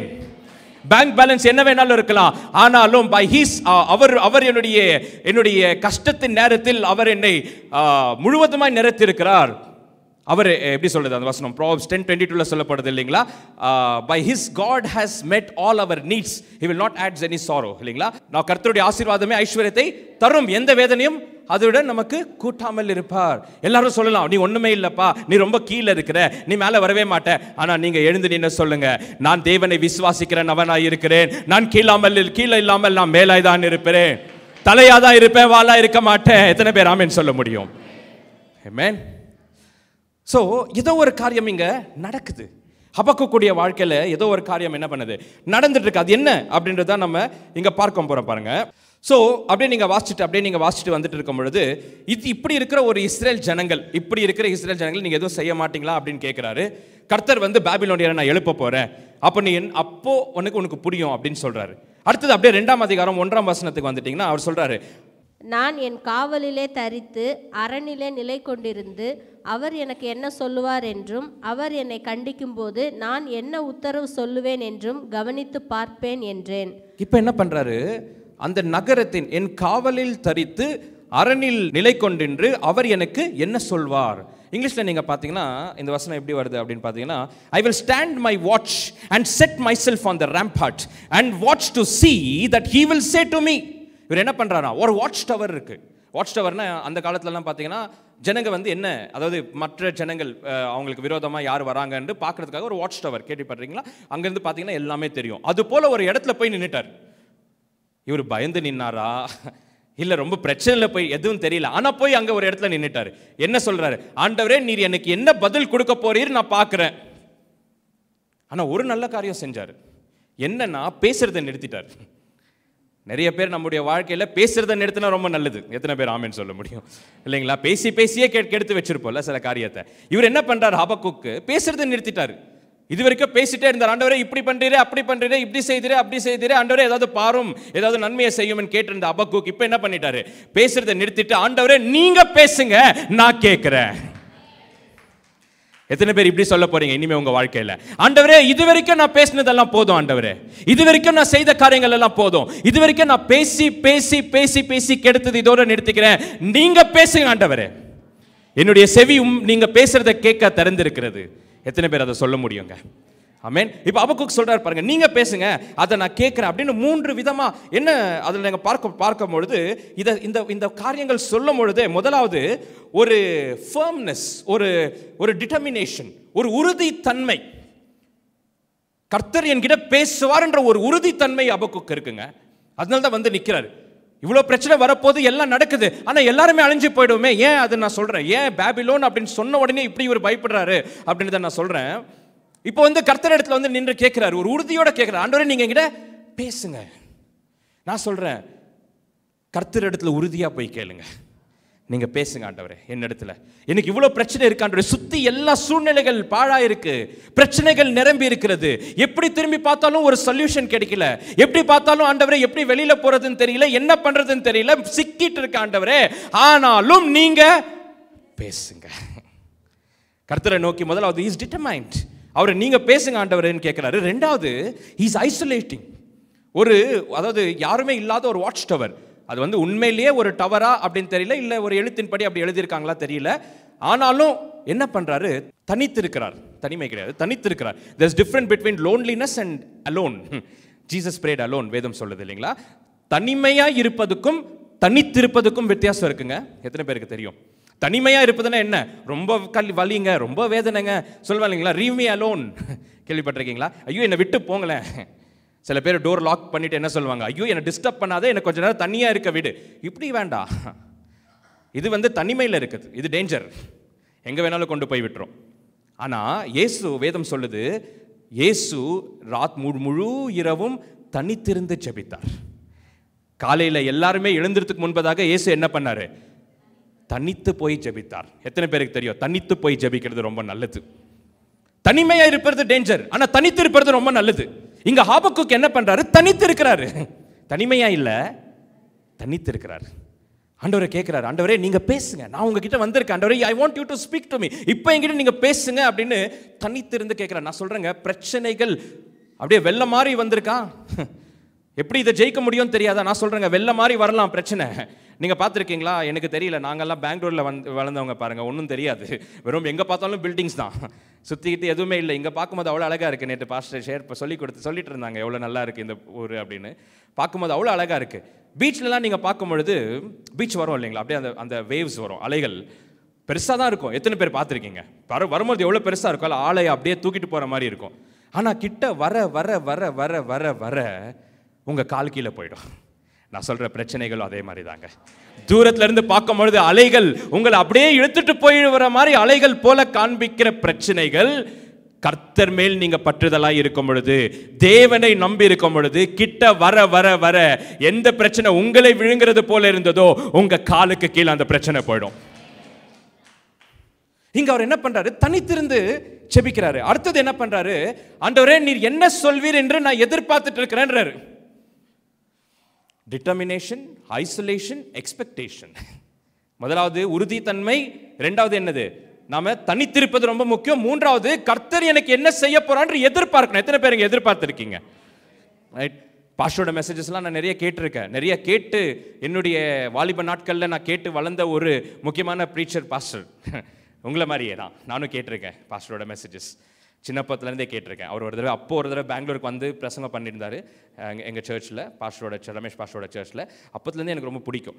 ஸோ அவருடைய பிரசங்கத்தில் ஒரு காரியம் நமக்கு நல்லா புரியும், விசுவாசத்தை ரொம்ப மையப்படுத்தி பேசுவார். கரெக்டுங்களா? விசுவாசம்னா என்ன, கர்த்தர் எனக்காக ஏதோ செய்ய போறாரு, அதுக்கு நான் எதிர்பார்ப்பேன், அதுதான் விசுவாசம். கரெக்டா? இங்க அபக்குக் என்ன பண்றாரு, கர்த்தர் எனக்கு ஏதோ செய்ய போறாருங்க அப்படின்னு என்ன பண்றாரு, இஸ் எக்ஸ்பெக்டேஷன். அவர் எதிர்பார்த்து கொண்டிருக்கிறார். ரொம்ப முக்கியம். நான் சொல்றேன், உங்க வாழ்க்கையில் எப்பெல்லாம் பிரச்சனைகள் சூழ்ந்து இருக்கிறதோ, எப்பெல்லாம் என்ன பதில் தெரியாத ஒரு நிலைமைகள் இருக்கிறதோ, என்ன செய்ய போறேன்னு தெரியாம அறியாம நீங்க இருக்கிறீங்களோ, நான் சொல்றேன், முதலாவது உறுதியோட இருங்க, கர்த்தர் எனக்காக பதில் கொடுப்பார். இரண்டாவதாக தனித்திருங்க, கர்த்தர் எனக்காக என்கிட்ட பேசுவார். மூன்றாவதாக எக்ஸ்பெக்ட் பண்ணுங்க, எதிர்பாருங்க, கர்த்தர் என்னிடத்தில் ஒன்று செய்வார் என்றதை நம்ம என்ன செய்யணுமா, எதிர்பார்க்கணும். பாருங்க, இதுதான் ஒரு மனதளவில் ஹாபக்குக் கிட்ட நம்ம இதை பார்க்கிறோம். சரி, ஹாபக்குக் இப்போ இந்த மூன்று காரியங்கள் செய்து அவருடைய காரியத்தை இப்போ ஆரம்பிக்கிறாரு. இப்போ எப்படி மாறினாருன்னு பார்ப்போம். விளங்குதுங்களா? அப்படியே புரிஞ்சுட்டு வருதுல்ல என்னென்ன பார்த்துட்டு இருக்கோன்னு. முதலாவது என்ன பண்றோம், அவர் இந்த பூமி ஏன் இவ்வளவு மோசமா இருந்தது, அதாவது ஏன் இந்த இஸ்ரேல் தேசம் ஏன் இவ்வளவு மோசமா இருந்தது, யார் ராஜாவா இருந்தாரு என்னன்னு பார்த்தோம். ஹபக்குக் என்ற பேருக்கே ஒரு அர்த்தம் இருக்குங்க, எம்ப்ரேஸ் அப்படின்னு அர்த்தம். டு எம்ப்ரேஸ்னா என்னன்னா, அப்படியே போய் தழுவிக்கொள்வது. நான் சொல்றேன், பிரச்சனை வரும்போது கர்த்தரை தழுவிக்கொள்ளுங்க. ஆமென். ஒரு வேத ஆரம்பத்தில் ஒரு வசனம் இருக்கு இல்லைங்களா, டு கிளிங் அப்படின்ற வார்த்தை ஒன்று இங்கிலீஷில் வாசிப்போம். டு கிளிங் அப்படின்னா வேதத்தில் ஆரம்பத்தில் வருது பாருங்க. ஆதியில் மனுஷனையும் ஆதாமையும் ஏவாளையும் தேவன் இந்த பூமியில் உண்டாக்கின பிறகு சொல்வார், உன்னுடைய தாயும் தகப்பனையும் விட்டு மனைவியோடு இசைந்திருப்பாயாக. அந்த சேம் வார்த்தை தான் எம்ப்ரேஸ், டு கிளிங் என்ற வார்த்தை இங்கிலீஷில் அப்படியே வரும், டு கிளிங் வித் யோர் வைஃப்னு வரும். ஸோ இசைந்திருப்பாயா. இங்கே ஹபக்குக் பிரச்சனையை பார்த்து வேற எங்கேயோ போய் இசைந்திருக்கல, தேவன் இடத்துல போய் இசைந்திருக்கிறார். நான் சொல்கிறேன், இன்னைக்கு பிரச்சனைகளை பார்த்து எங்கேயோ போயிடாதீங்க. சில பேர் டாக்டர்ஸ் நல்லவங்க தான், நான் இல்லைன்னு சொல்லலை. ஆனால் டாக்டர்ஸ் வெறும் ட்ரீட்மெண்ட் தான் கொடுக்க முடியும். ஆனால் கர்த்தர் தான் சுகத்தை கொடுக்க முடியும். Healing will come from the Lord. பிரச்சனைன்னு சொல்லி ஏதோ ஒரு லாயர் கிட்ட போய் நின்னீங்கன்னா அவங்க வெறும் ஏதோ பதில் தான் கொடுக்க முடியும், சட்டத்தை தான் சொல்ல முடியும். ஆனால் கர்த்தர் தான் நிரந்தர தீர்வை கொடுக்க முடியும். ஆமென். ஏதோ ஒரு படிப்பு ஏறலன்னு சொல்லி ஒரு டியூஷன் டீச்சர் கிட்ட போனா படிப்பு சொல்லி கொடுக்க தான் முடியும். ஆனா ஞானத்தை கொடுக்க கர்த்தரால் மட்டும் தான் முடியும். தேவன் இடத்துல சேர்ந்திருக்க எத்தனை பேர் ஆமென் சொல்ல முடியும்? கர்த்தரோட கிளிங் பண்ணிருங்க, அவரோட சேர்ந்து இருங்க. நான் சொல்றேன், உங்களுடைய வாழ்க்கை மாறக்கூடியதா இருக்கிறது. ஸோ நீங்க பாத்தீங்கன்னா ஏன் இந்த பாபிலோனியருக்கு இவ்வளவு மோசம், அதை கொஞ்சம் பார்த்துருவோம். இல்லைனா எல்லாரும் கொஞ்சம் டவுட்டாக இருக்குது ஃபேஸஸ் பார்க்கும்போது. என்னடா பாபிலோன் பற்றி பேசிகிட்டு இருக்காரு, ஏன் என்ன அப்படி என்ன இவங்க தோணுதா இல்லையா? அப்படி என்ன பண்ணிடுவாங்க, இன்னும் சாம்ராஜ்யமே உருவாகலை, அதுக்குள்ளே ஏன் பயப்படுறாரு? நீங்கள் வாசிச்சு பார்த்தீங்கன்னா 1ஆம் அதிகாரம் 7லேருந்து நீங்கள் வாசிச்சு பாருங்க, டைம் இல்லை, வீட்டில் போய் வாசிங்க. 7லேருந்து 11 வரைக்கும் நீங்கள் வாசிக்கும் பொழுது இந்த பாபிலோனியர்கள் எவ்வளோ மோசமானவர்கள் அப்படின்னு சொல்லப்படுது. அதுக்கு முன்னாடி இருந்த அசிரியர்களில் அசிரியர்கள் பற்றி நீங்கள் எல்லாமே பைபிளில் தான் இருக்குங்க. Bible is history. எத்தனை பேர் தெரியும்? அது history is nothing but his story. ஹிஸ்ட்ரினா என்ன? His story. யாரு? ஆண்டவருடைய ஸ்டோரி தான் ஹிஸ்ட்ரி. அதுதான் சரித்திரம். சரித்திரம் ஒன்றும் கிடையாதுங்க. வேதம் இஸ்ரேலில் இருக்கக்கூடிய சரித்திரம் தான் நம்முடைய ஓல்ட் டெஸ்டிமெண்ட்.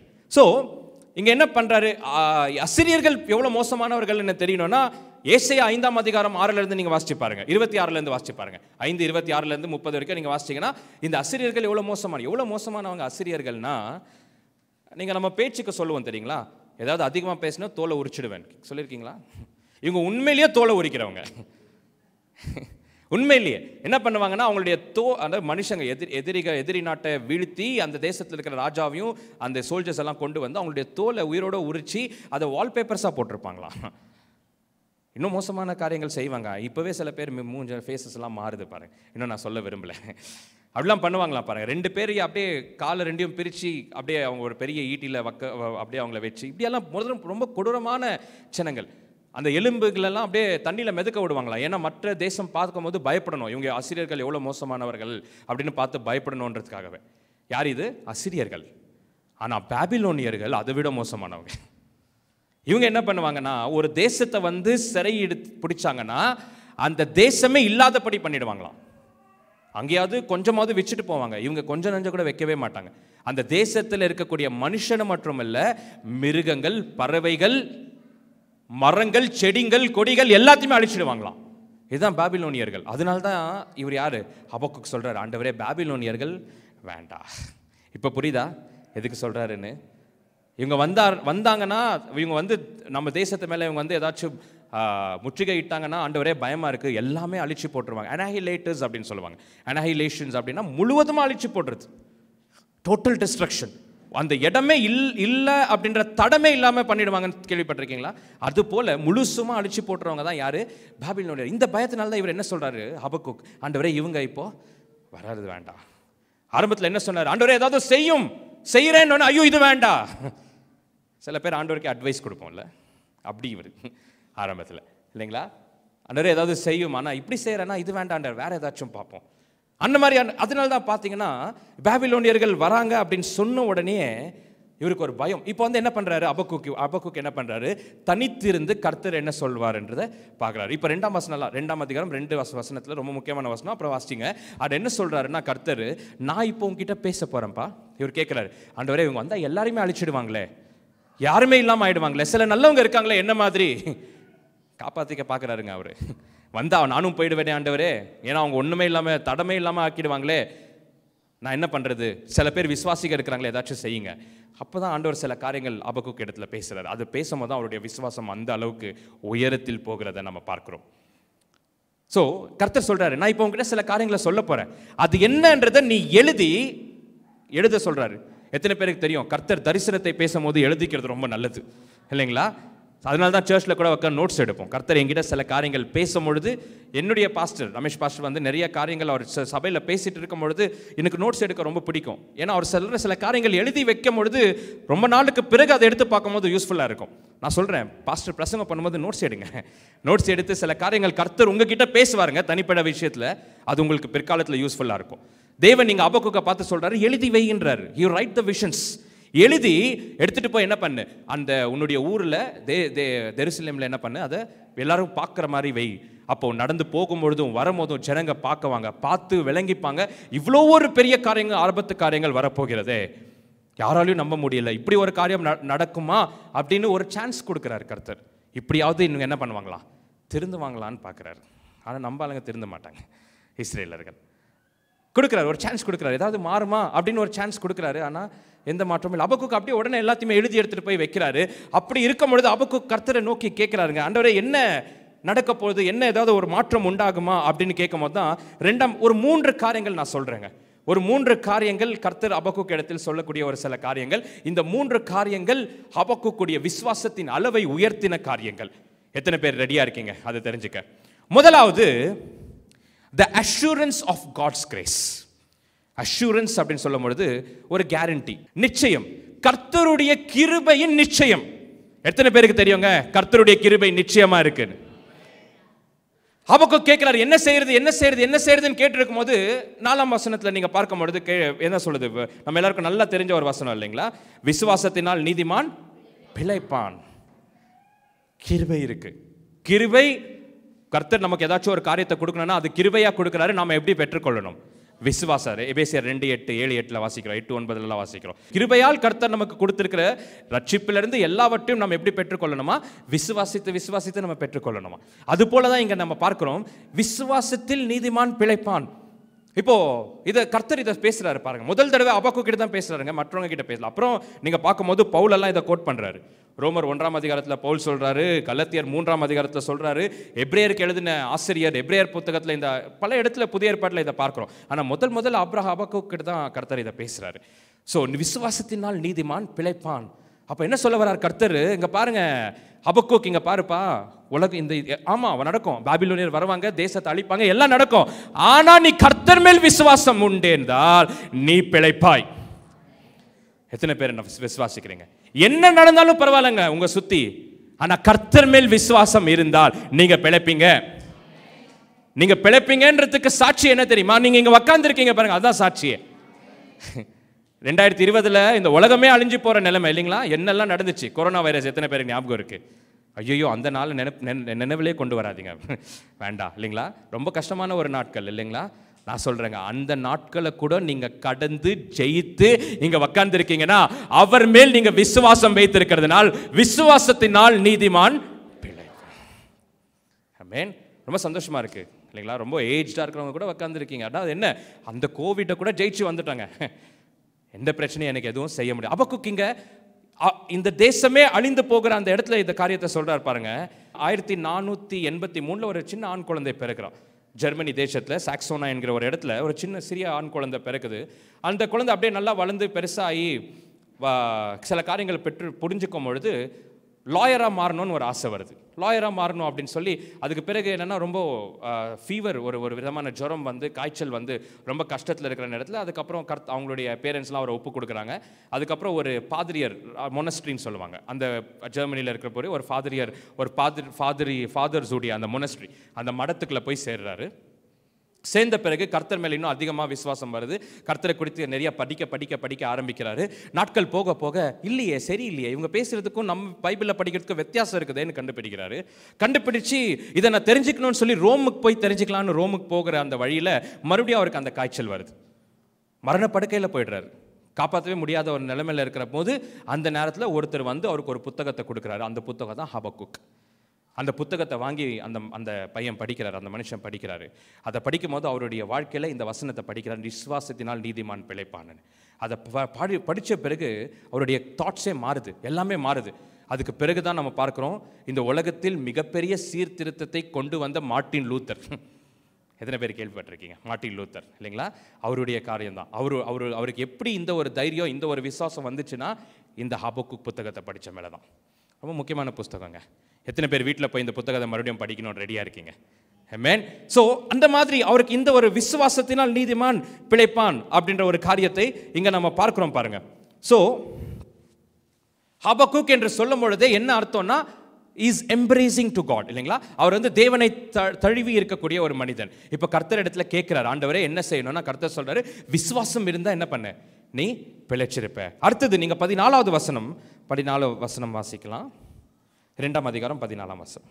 சமுத்திரம் ஜலத்தினால் நிறைந்திருக்கிறது போல் பூமி கர்த்தருடைய மகிமையை அறிகிற அறிவினால் நிறைந்திருக்கும். அடுத்தது என்ன சொல்றாரு, the assurance of God's glory, அதாவது தேவனுடைய மகிமையின் நிச்சயம். ரெண்டாவது நம்ம புரிஞ்சுக்க வேண்டிய ஒரு காரியம் என்ன, முதலாவது என்ன, தேவனுடைய கிருபையின் நிச்சயம். ரெண்டாவது தேவனுடைய மகிமையின் நிச்சயம். என்ன சொல்றாரு, சமுத்திரம் ஜலத்தினால் நிறைந்திருக்கிறது போல் பூமி கர்த்தருடைய மகிமை அறிந்திருக்கிற அறிவினால் நிறைந்திருக்கும். கர்த்தர் சொல்ல வராரு, என்ன நடந்தாலும் சரி என் மகிமை இருக்கு. எத்தனை பேர் விசுவாசிக்கிறீங்க? ஆமென். என்ன பிரச்சனை நடந்தாலும் சரி, என்னதான் தலைக்கீழ போனாலும் சரி, என்னால ஜெயிச்சு வர முடியாதுன்னு சொன்னாலும் சரி, ஏங்க என் வாழ்க்கையில நான் ஜெயிச்சதே இல்லைங்க, நான் கிரிக்கெட் மேட்ச் ஆடி கூட அதில் ஜெயிச்சது இல்லைங்க சொல்லலாம் அப்படி சில பேர். நான் சொல்றேன், கவலைப்படாதீங்க. நான் எழுதின எக்ஸாம் எதுவுமே பாஸ் பண்ணதே இல்லைங்க, வாழ்க்கை ஃபுல்லா ஃபெயிலியருங்க. யாராவது சொல்றவங்க இருக்கீங்களா? நான் கை வச்சு செய்யற எந்த பிசினஸுமே சரியா நடக்கலங்க, வேலைக்கு போனா அங்கேயும் பிரச்சனைங்க, வீட்டில் பிரச்சனைங்க. நான் சொல்றேன், தேவனுடைய மகிமை இருக்குங்க. அவருடைய மகிமை உங்களை சூழ்ந்து கொண்டிருக்கிறது. எப்படி ஜலம் சமுத்திரத்தை சூழ்ந்து கொண்டிருக்கிறதோ அது போல இந்த பூமியை சூழ்ந்து கொண்டிருப்பது அவருடைய மகிமை. அவருடைய மகிமைக்குள்ளாக போங்க, உங்களுக்கு நிச்சயமா சொல்ல முடியும், கர்த்தர் உங்களோடு இருப்பார், அவர் உங்களை பாதுகாப்பார், உங்க வெட்கப்படுத்த விடமாட்டார், உங்களை அவர் தூக்கி நிறுத்த வல்லவராய் இருக்கிறார். உங்க தலை குனிஞ்சிருக்கிறோ அதே இடத்துல உங்களை தலையை நிமிர்த்தக்கூடியவர் தேவனாய் இருக்கிறார். மகிமை, அவருடைய மகிமை சூழ்ந்து கொண்டிருக்குது பாருங்க. வெறும் இஸ்ரேல் தேசத்துல மாத்திரம் அவருடைய மகிமை இல்லை, நான் சொல்றேன் இந்தியாவில் ஸ்ரீவில்லிபுத்தூர்ல கூட அவருடைய மகிமை இருக்கு. ஆமென். நீங்கள் விசுவாசிச்சீங்கன்னா இந்த இடத்துல அவருடைய மகிமை உங்களை சூழ்ந்து கொண்டிருக்கிறது, உங்க வீட்லயும் சூழ்ந்து கொண்டிருக்கிறது, நீங்க செய்யற வேலையிலையும் உங்க சூழ்ந்து கொண்டிருக்கிறது. இதை நீங்க விசுவாசிச்சு போய் கை வைங்க, நீங்க கை வைத்து செய்கிற காரியம் எல்லாம் வாய்க்கும். ஆமென். யோசேப்பு இஸ்ரேல் தேசத்தில் இருக்கும்போது, கானான் தேசத்தில் இருக்கும்போது மட்டும் வாய்க்கலைங்க, எகிப்து தேசத்தில் கொண்டு போய் வச்சும் போது அங்கே அவருடைய பாஸ் பார்த்து சொல்றாரு, என்ன மனுஷன் இவர் என்ன செஞ்சாலும் வாய்க்குதே. எத்தனை பேர் இந்த மாதிரி ஒரு வாழ்க்கை வாழணும்னு நினைக்கிறீங்க? ஆமென். நான் போய் செய்யும் போது அந்த பாஸ் பார்த்து சொல்லணும், அப்பா இவர் சூப்பரான ஆளாக இருக்காரு, இவர்கிட்ட கொடுங்க, அந்த வேலை நடக்கும். இவரை பார்க்கும்போது கர்த்தர் இவர் கூட இருக்கிறாருன்னு நான் பார்க்குறேங்க. நான் சொல்கிறேன், கண்டிப்பாக இங்கே இருக்கிற ஒவ்வொருத்தர் வாழ்க்கையிலையும் சொல்கிறேன், கர்த்தர் உங்களோடு செய்து கொண்டிருக்கிற மகிமையான காரியத்தை உங்களுடைய பாஸ் மட்டும் இல்லை, உங்கள் குடும்பம் மட்டும் இல்லை, இந்த உலகமே திரும்பி பார்க்க கர்த்தர் செய்வார். ஆமென். அடுத்தபடியா 20ஆம் வசனம் வாசிச்சிடலாம். 20வது வசனம். கர்த்தரோ வென்றால் தமது பரிசுத்த ஆலயத்தில் இருக்கிறார், பூமி எல்லாம் அவருக்கு முன்பாக மௌனமாய் இருக்க கடவது. பாருங்க, அடுத்தது the assurance of God's government, கர்த்தருடைய அரசாட்சியின் நிச்சயம். முதலாவது என்ன பார்த்தோம், அவருடைய கிருபையின் நிச்சயம். இரண்டாவதாக அவருடைய மகிமையின் நிச்சயம். மூன்றாவதாக என்ன பார்க்கிறோம், கர்த்தர் ஆண்டு கொண்டிருக்கிறார், அவருடைய ஆளுகையின் நிச்சயம். எத்தனை பேர் சொல்றீங்க, நான் கர்த்தருடைய ஆளுகை கீழே இருக்கிறேன், நான் மற்றவங்களுடைய ஆளுகை கீழே இல்லை, என் தேவன் ஆண்டு கொண்டிருக்கிறார். இந்த ஒரு எண்ணம் வந்துச்சுன்னா செய்கிற வேலை எல்லாம் மாறிடும். நான் என் பாஸ்க்காக வேலை செய்யலை, என் கர்த்தருக்காக செய்கிறேன். உண்மையாக செய்வோம். என் குடும்பத்துக்குள்ள யாரோ ஒருத்தர் என்ன ப்ளீஸ் பண்ணணுன்றதுக்காக நான் செய்யலை, அவங்கள நான் பிரியப்படுத்தணும்னு செய்யலை, என் கர்த்தருக்காக நான் செய்கிறேன். இப்படி யோசிச்சு பாருங்களேன், எல்லாமே மாறும். எல்லாமே தாட்ஸ் மாறினா எல்லாமே மாறக்கூடியதாக இருக்குது. என்ன சொல்றாரு, கர்த்தரோ என்றால் தமது பரிசுத்த ஆலயத்தில் இருக்கிறார், பூமியில் எல்லாம் அவருக்கு முன்பதாக மௌனமாய் இருக்க கடுவது. பி சைலண்ட் என்றார். 46ஆம் சங்கீத 10ஆம் வசனத்தில் நம்ம பார்க்கிறோம் இல்லைங்களா, stay still and know that I ஆம் த லார்ட். அமைதியாக இருந்து கர்த்தர், நானே கர்த்தர் என்று அறிந்து கொள். சில நேரத்தில் நாம கர்த்தராக மாறிடும், அதுதான் பிரச்சனை இல்லைங்களா. ஆண்டவரே இப்படி செய்யலாம், ஆண்டவரே அப்படி செய்யலாம், ஆண்டவரே இப்படி இது பண்ணுங்க அதை பண்ணுங்க. நம்ம இங்கே உட்காந்துட்டு டொனால்ட் ட்ரம்ப் இப்படின்னு சொல்கிறோங்களாச்சே இல்லைங்களா. ஸோ சில நேரத்தில் அப்படி யோசிப்போம், ஆண்டவரே இப்படி செய்யலாம், ஆண்டவரே இப்படி கிடையாதுங்க. கர்த்தர் சொல்ற, நீ அமைதியாக இருப்பா, நான் பார்த்துக்கிறேன், நான் தான் ஆளுகை செய்யிட்டு இருக்கேன். ரொம்ப அழகான ஒரு வசனம் இருக்கு ஏசாயால, உனக்கு விரோதமாக எழும்பும் எந்த ஆயுதமும் வாய்க்காம போதும், தெரியும் இல்லைங்களா. ஒரு வசனம் இருக்கு, நம்ம இதை கோட் பண்ணுவோம். அடுத்த வசனம் எப்பவுமே கான்டெக்ட்ல வாசிக்கணும், அப்பதான் புரியும். அடுத்த வசனம் தெளிவா சொல்லுது, இந்த ஆயுதங்களை செய்திருக்கிற மனிதனை நான் உண்டாக்கியிருக்கேன். எத்தனை பேர் விசுவாசிக்கிறீங்க? இந்த ஆயுதம் ஏன் வாய்க்காம போகும்? இந்த ஆயுதங்களை செய்தால ஒரு மனுஷன், அந்த மனுஷனை உண்டாக்குனதே நான் என்றார் கர்த்தர். இப்ப சொல்லுங்க, கர்த்தரை தாண்டி யாராவது தொட முடியுமா?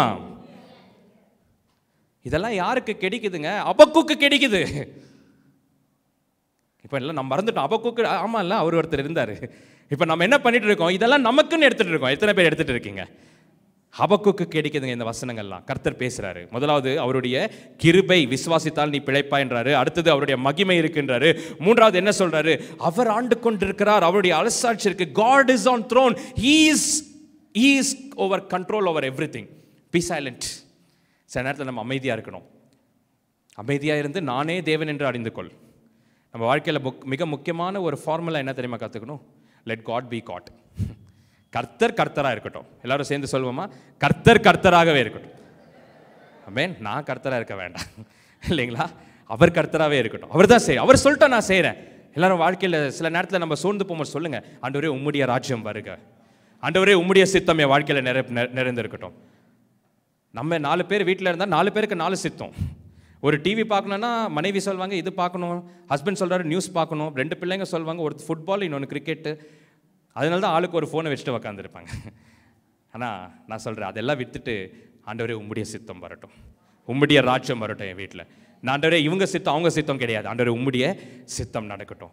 அந்த மாதிரி தான் இங்கே ஆபக்குக் கிட்ட புரிஞ்சுக்கிறார். ஆபக்குக் இதை புரிஞ்சுட்டு இவர் சைலண்ட் ஆகிடுறாருங்க. இவர் சைலண்ட் ஆகிடுறது என்ன பண்ணுறாரு? கர்த்தர் நடக்கட்டும். அதுக்கு அப்புறம் தான் 1ஆம் வசனத்தில் அவர் என்ன சொல்கிறாரு?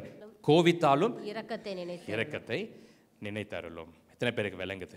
கோவித்தாலும் இரக்கத்தை நினைத்தருளும். ஏன்னா ஆண்டவரே உம்முடைய மகிமையை பார்த்துட்டேன், ஆண்டவரே உம்முடைய இரக்கத்தை பார்த்துட்டேன், உம்முடைய கிருபையை பார்த்துட்டேன், உம்முடைய அரசாட்சியை பார்த்துட்டேன். இது எல்லாத்தையுமே பார்த்ததுனால தான் நான் இப்படி ஜெபிக்கிறேன் அப்படின்னு அந்த 3ஆம் அதிகாரம் முழுவதும் நீங்கள் வாசிச்சு பார்த்தீங்கன்னா ஆபக்குக் சில காரியத்தை நினைச்சு பார்க்குறாரு. நீங்கள் அப்படியே வாசிங்க, 3லேருந்து 6 வரைக்கும் வீட்டில் வாசிச்சு பாருங்க.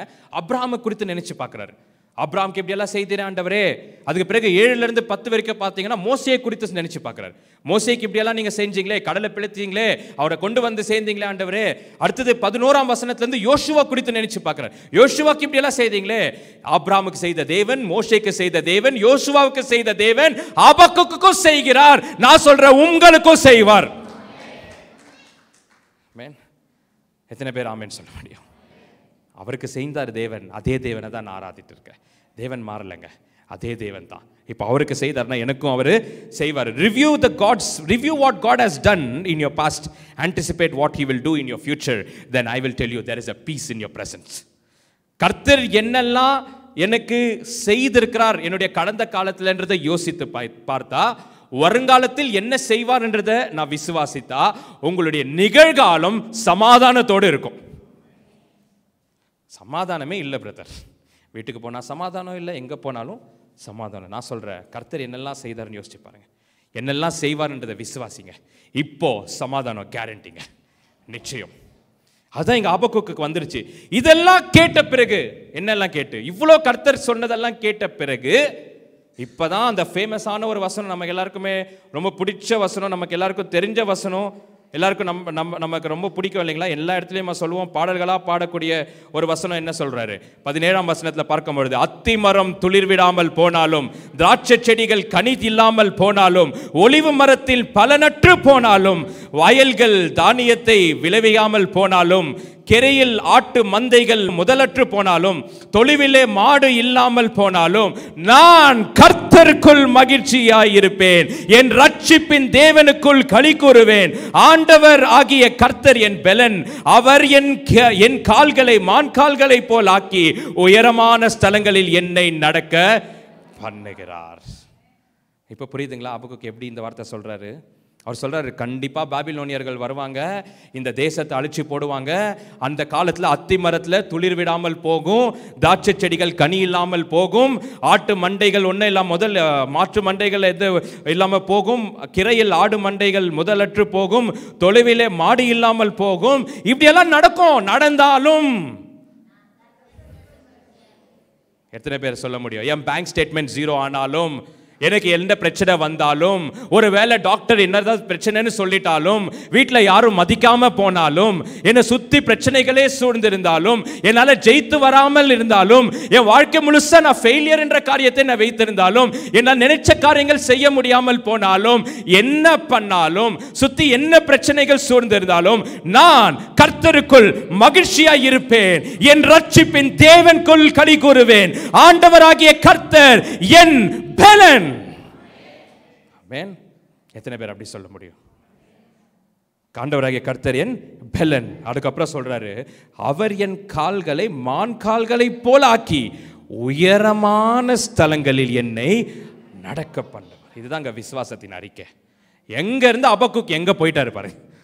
ஆரம்ப முதலாவது வசனத்துல என்ன சொன்னார்? ஆண்டவரே, நான் கேட்டுட்டு இருக்கேனே, பார்க்க மாட்டீரா? ஞாபகம் இருக்கா? இப்படி கேட்டவர் அபக்குக்க. இப்ப என்ன சொல்றாரு?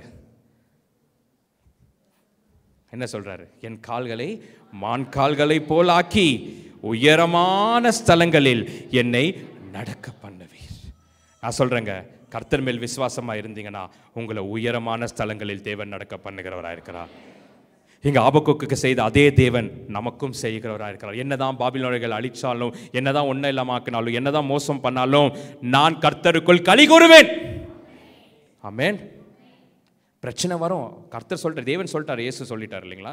உலகத்தில் உபத்திரவம் இருக்கு, ஆனாலும் திடம் கொள்ளுங்க. ஏன்? ஆமென். அவர் தான் ஆண்டு கொண்டிருக்கிறார். எத்தனை பேருக்கு தெரியும்? Jesus is in control. Amen. இயேசு எல்லா காரியத்தையுமே அவர் கட்டுப்படுத்தி வைத்துக் கொண்டிருக்கிறார். இந்த உலகம் என்ன பிரச்சனை கண்டிப்பா பிரச்சனை இருக்குங்க, கண்டிப்பா இருக்கு. உபத்திரவம் இருக்கு, பெர்சிக்யூஷன் இருக்கு, ட்ரிபிலேஷன் இருக்கு, சோகம் இருக்கு, பிரச்சனை இருக்கு, துயரம் இருக்கு, துக்கம் இருக்கு, எல்லாம் கீழே போன மாதிரி தோணுது. ஆனாலும் இந்த உலகத்தை ஜெயித்த கிறிஸ்து உங்களுக்குள்ளும் எனக்குள்ளும் இருக்கிறார். ஆகையால் நான் கர்த்தருக்குள் களி கூறுவேன். எத்தனை பேர் ஆமென் சொல்ல முடியும்? ஆமென். வேதம் சொல்லுது, சங்கீதக்காரன் சொல்றாரு பாருங்க, நீதிமான் நித்திய கீர்த்தி உள்ளவன், துர்ச்செய்தியை கேட்கும் போதும் பயப்படான். அடுத்தது சொல்றாரு, அவன் இருதயம் கர்த்தருக்குள்ள திடனாயிருக்கும். நான் சொல்றேங்க, துர்ச்செய்தியை நீங்க கேட்குறீங்களா? பயப்படாதீங்க. ஒருவேளை துர்ச்செய்தியை நீங்க கேட்டுட்டு இருந்தீங்கன்னா, இப்படி ஆயிடும் அப்படி ஆயிடும்னு சொன்னீங்கன்னா பயப்படாதீங்க. கர்த்தருக்குள் திடமா இருக்க கத்துக்கங்க. இன்னைக்கு நம்ம உயிரோடு இருக்கிறோம்னா நமக்காக கர்த்தர் ஒரு நோக்கத்தை வச்சிருக்காருங்க. கர்த்தர் நமக்காக ஏதோ ஒரு காரியத்தை வச்சிருக்காருங்க. விசுவாசிங்க. இன்னைக்கு நம்ம இங்க உட்கார்ந்து இருக்கோங்க, கர்த்தர் நம்மளை நினைச்சு நம்ம கிட்ட ஏதோ ஒன்று கொடுக்க போறாரு. இல்லைன்னா ரட்சிக்கப்படுத்த அடுத்த நிமிஷமே எடுத்துருக்கலாமே. ரட்சிப்பு எதுக்கு? ரட்சித்தா நான் கர்த்தர்கிட்ட போவேன் பிரதர். சில பேருக்கு அதுலேயே ஒரு சந்தோஷம், நான் ரட்சிக்கப்பட்டா தேவன் இடத்துல போயிடுவேன். சில பேர் அப்படிதான் ஜெபிப்பாங்க பாருங்க, ஆண்டவரே நீங்க என்ன எடுத்துக்கங்க. இவ்வளோ பிரச்சனை என்னால் பார்க்க முடியலையே, நீங்க வாங்க, ஒன்று நீங்க வாங்க, இல்லை நான் வந்துடுறேன். கர்த்தர் சொல்லுவாரு, நான் வந்துட்டேன், அதனால நீ அங்கேயே இரு, நான் திரும்ப வருவேன், அது நிச்சயம்.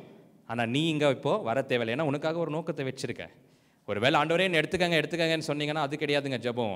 ஆண்டவரே, இந்த பூமியில் என்னுடைய கால்களை மான் கால்கள் போல் நீர் ஆக்கியிருக்கிறீர், என்னை உயரமான ஸ்தலங்களில் நீர் வைத்திருக்கிறீர், எனக்காக நோக்கங்களை நீர் கொடுத்திருக்கிறீர், நான் என்ன செய்ய வேண்டும் என்று நீங்க சொல்லுங்க ஆண்டவரே, நான் அதை செய்து முடிக்கிறேன். ஆமென். என்ன செய்யணும்னு ஆண்டவரை கேளுங்க, அவர் செய்ய உங்களுக்கு உதவி செய்வார். பாருங்க, ஆரம்ப 1ஆம் அதிகாரத்தில் the prophet were worrying and wondering in his valley of despair. அவருடைய பள்ளத்தாக்கில் இருந்து கொண்டு துக்கத்திலும் துயரத்திலும் பள்ளத்தாக்கில் இருந்தார். 2ஆம் அதிகாரத்தில் கொஞ்சம் மேலே வரார். என்ன சொல்றாரு? கொஞ்சம் மேலே வந்து இந்த ஒரு வாட்ச் டவர் மேலே நின்று ஆண்டவரை நோக்கி, ஆண்டவரே இன்னைக்கு நீங்கள் என்ன பேசுவீங்கன்னு எதிர்பார்த்து கொண்டிருக்கிறேன். கர்த்தர் மேல் காத்திருக்கிறார். எத்தனை பேர் கர்த்தர் மேல் காத்திருக்கிறீங்க? இன்னைக்கு கர்த்தர் என்கிட்ட பேச போறான்னு எத்தனை பேர் காத்திருந்தீங்க இல்லைங்களா? கர்த்தர் மேல் காத்திருக்கிறாங்க, நல்லதுதான், அது நல்லதுதான். ஆனால் அங்கேயே நிறுத்திடக்கூடாது. 3ஆம் அதிகாரத்தில் பார்க்கும் பொழுது அவருடைய காத்திருப்பு அவருடைய துதியாய் மாறினது. ஆமென். 2ஆம் அதிகாரத்தில் வெறும் waiting. In the 3rd chapter the waiting became worship. நான் சொல்றேன், காத்திருக்கிறது நல்லதுதாங்க. கர்த்தர் எனக்கு ஏதோ ஒரு காரியத்தை செய்வாருன்னு காத்திருக்கிறது நல்லதுதான். ஆனால் காத்திருப்போட நிறுத்தாதீங்க, துதிங்க, ஆராதிங்க, நன்றி செலுத்துங்க. அவர் எனக்கு எல்லாம் செய்து, சிலுவையில் எல்லாம் செய்து முடித்த தேவனுங்க. இன்னும் எதுவும் எனக்கு செய்யறதுக்கு எல்லாம் செய்து முடிச்சாரு, செய்து முடித்துட்டார் அப்படின்றதுக்காக நம்ம என்ன செய்யலாம்? அவரை நோக்கி ஆராதனை செய்ய முடியும்.